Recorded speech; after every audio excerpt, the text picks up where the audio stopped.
Na va, pagaliau, pirmas šių metų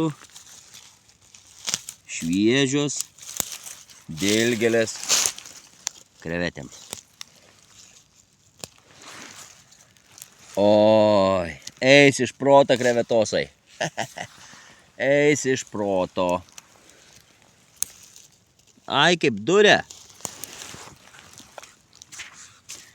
Nedaug, bet pradžiai užteks, o jeigu yra, tai greitai bus labai daug. Aš netgi bandžiau auginti, neapsimoka. Vasarą nusipjovus aukštų dilgėlių ir saulėj greit susidžiovinus, užtenka visiems metams, o aš turiu porai metų. Tokia saujikė, aišku, iš karto sueis. Ir vat visą mišką išvaikščiau. Ir dabar tik tais radau, išeidams jau visai. Liuks. Grįžęs namo, pasigėdau ausinės. Kitą dieną nuvažiavau į tą vietą ir radau tiksliai ten šalia taką, kur rinkau dilgėles.